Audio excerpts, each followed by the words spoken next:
buhay naman talaga dito sa bagong bahay ko. Patulog-tulog ako na lang dito. May mga stuffed toys pa akong katabi. Ay, sarap talaga. Dati nung nasa kalsada lang ako, pag-alagala na lang ako. Minsan, hindi pa ako nakakakain. Tapos, mabuti na lang nakita ko itong bahay ng nagiging amo ko. Yung nag-ampun sa akin. Eto, pahiga-higa na lang dito pagkatapos kong kumain. Ang sarap ng buhay. Nung makita nila ako sa kalsada, ang dami kong sugat. Kasi, lagi ako may kaaway.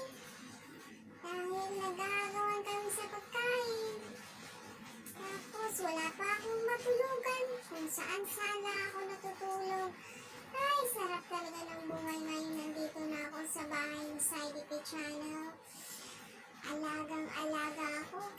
Kaso, may 7 dog sila. Lagi akong inaaway. Pero, love ko pa rin sila kasi nampun lang ako dito eh.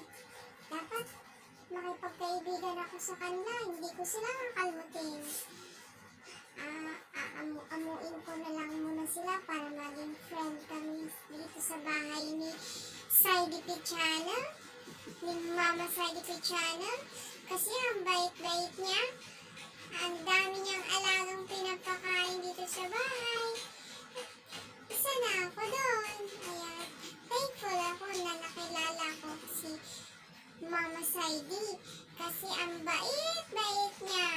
Lagi niya akong inaalagaan, pinapakain ng maayos.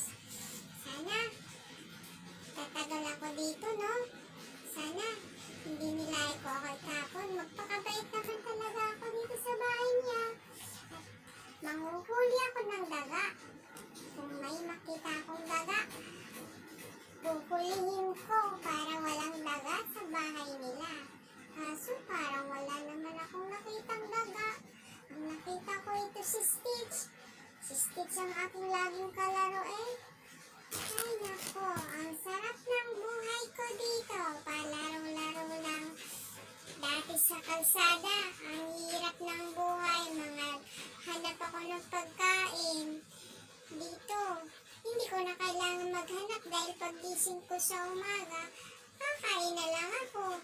Sarap ng buhay ni Chini. Ang ganda-ganda ko ng pangalan ko. Binigyan ako ng pangalan na maganda. Chini. Oh, ano sa tingin nyo? Maganda ba yung pangalan ni Chini? Minsan, tinatawag ako na Whiskas. Okay lang yun. Magsarap nga yung Whiskas, diba? Pagkain ko yun eh. Minsan, tatawagin nila ako, Chini Whiskas! Chini Whiskas!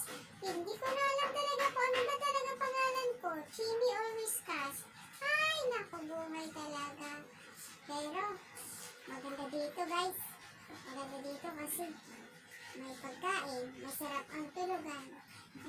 Ayan guys, subscribe na kayo kay Saidi P